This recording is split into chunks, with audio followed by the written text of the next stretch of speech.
COVID-19, in fact, on my own, I don't even approve it that it's real. That's another procedures of money embezzlement. Now here with the year now, say Corona day. If na Corona day, nothing that one no concern anybody. It's not just coronavirus. We didn't see these people. You are releasing them. We didn't see these people you are releasing. God, the saying is belief. Me, I do not believe any coronavirus. My name is Emmanuel Asika, and I'm a COVID-19 survivor. With over 7 million cases and more than 400,000 deaths globally, COVID-19 has sure taken its toll on humanity. This survivor shares his story. Is the disease real? And you see, this is one of the reasons why we came out in the first place, so that people can put a face to the numbers. I mean, at the end of the day, you see numbers and it doesn't hit home. But when you see your brother, when you see your friend, when you see your colleague, then you realize that this is absolutely no joke. It is disrespectful to the health workers who are putting their lives on the line on a daily basis, who are sacrificing to say this is not real. When I had the symptoms of a headache, of a fever, I immediately thought it was malaria. And I did go to the hospital. I ran a test, and the doctors did confirm initially that I had malaria. However, a few days after, I was getting dehydrated. I had lost my appetite. I was losing fluids because I was nauseous and vomiting. I had to go back to the hospital, and then I was admitted so that I could get dehydrated. All this while, I never suspected that it could be COVID-19.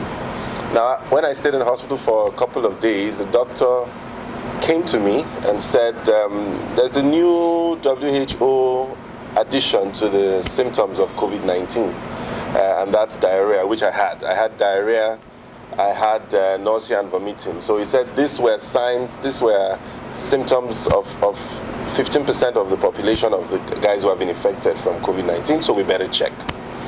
And so for me, again, it's quite important to point out that because I didn't have respiratory symptoms, I never thought I could have COVID-19. So when I did the tests, the hospital was able to get NCDC to come over to their facility to do the test, and a few days later I was confirmed positive for COVID-19. Closer to home, nearly 350 deaths have been recorded in over 12,000 cases. It happens in phases.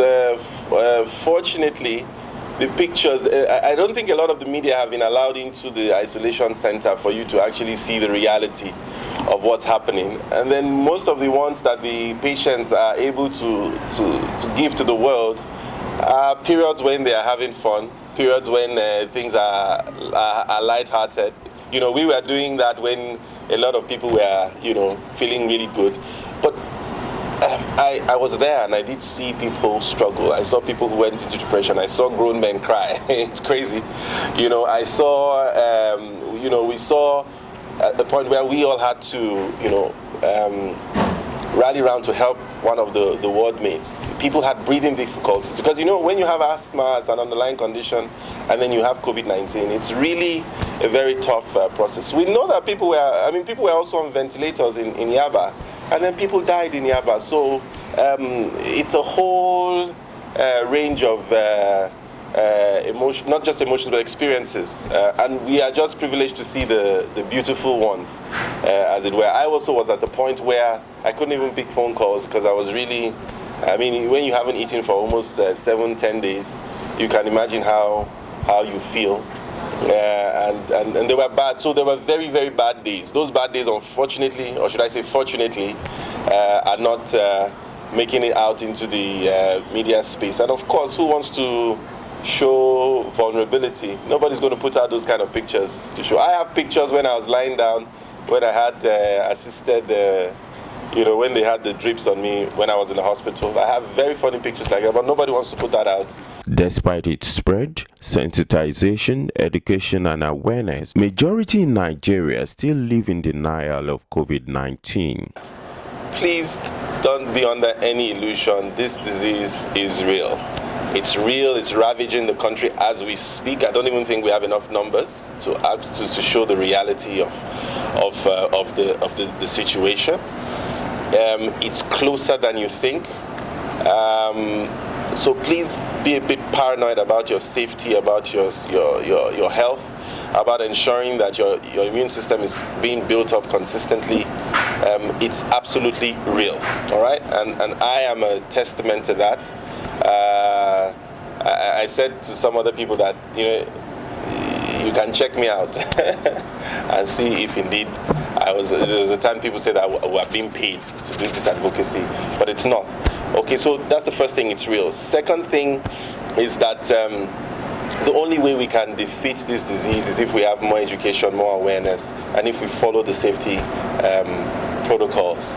So please wash your hands, improve your level of hygiene. Please wear a mask. Insist that people wear a mask, because you see, when you wear a mask, you protect other people. They also have the responsibility to protect you. So please do wear a mask. Try and maintain distance as much as you can, physical distance from people. The third and the most important thing, people should realize that this is not a death sentence. Very likely you will defeat the disease. The numbers are still in our favor. 90% of people will still recover from this disease. Now that the lockdown has been lifted, it may be wise to take responsibility for you and the ones you love. Emmanuel Asika reporting from Lagos.